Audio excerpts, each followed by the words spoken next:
আস্থা, ধ্রুব ঠিক বলেছে। যদি তুমি অসুস্থ হয়ে যাও তাহলে দাদুর খেয়াল কে রাখবে? চলো বাড়ি যাই। যাও।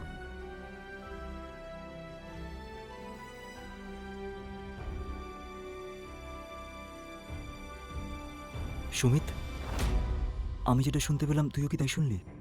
দাদার কি হলো রে? মনে হচ্ছে প্রদীপ ম্যাজিক জানে।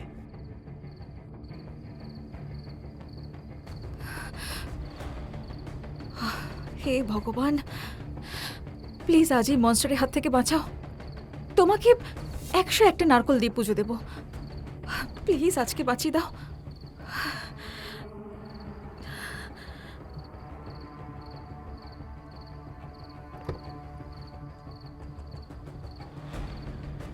গাড়ি ম্যানশনে পৌঁছতেই আরমান পেছনে না তাকিয়ে ভেতরে চলে গেল।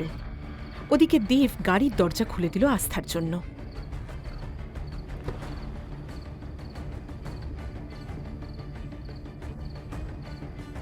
দেবদাদা, আপনি কি বলতে পারবেন বাকিরা কখন আসবেন? চিন্তা করবেন না, ওরা 3 ঘন্টার মধ্যে চলে আসবে। আপনার যদি কিছু দরকার হয় আমি এখানেই আছি, বলে দেবেন। দেব বুঝতে পেরেছিল যে আরমানের সঙ্গে একা থাকতে আস্থা প্রচণ্ড ভয় পাচ্ছিল।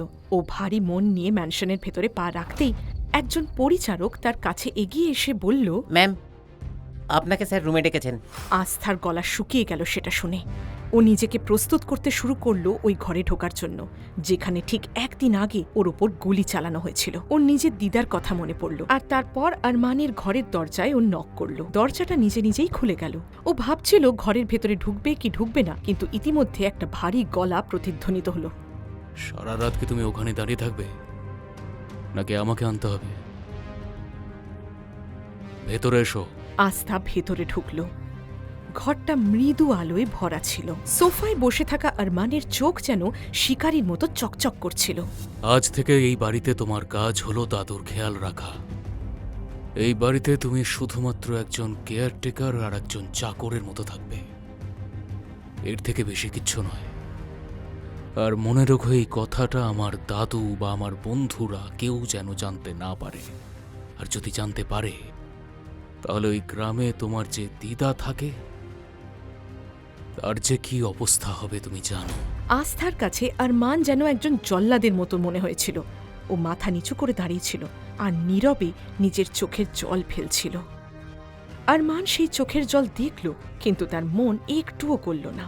তোমার চোখ থেকে যে জল বেরোচ্ছে সেটা আমার সামনে যত বেরোনোর বেরিয়ে যাক, কিন্তু এই জল আমার দাদু বা আমার বন্ধুদের সামনে যেন কখনোই না বেরোয়।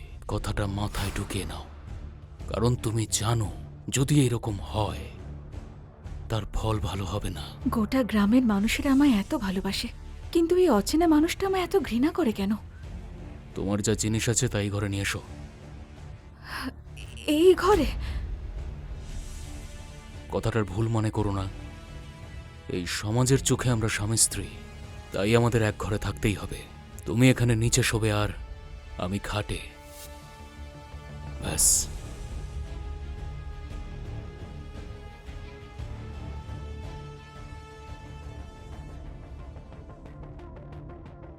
আস্থা দৌড়ে গিয়ে সেই ঘরে পৌঁছল যেখানে দাদু ওকে থাকতে বলেছিলেন, আর তারপর ফুঁপিয়ে ফুঁপিয়ে কেঁদে উঠল।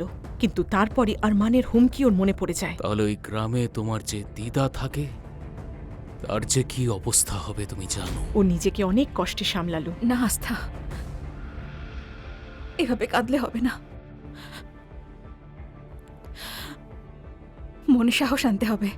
দিদার দাদুকে সুস্থ রাখতে হলে তোকে ওই মনস্টারের মুখোমুখি হতেই হবে। আস্থা নিজের ছোট ব্যাগটা নিয়ে আবারও আরমানের ঘরে ফিরে এলো। ওগুলো ওই কোনায় রাখো আর এখানে এসে বসো। আরও কি চাইও আমার কাছে? আর কিছু বাকি আছে নাকি? এই ফাইলটা তোলো, এটা একটা কন্ট্রাক্ট পেপার। যতদিন তুমি আমার সাথে এই ঘরে থাকবে এই কন্ট্রাক্টের কথা মাথায় রাখবে।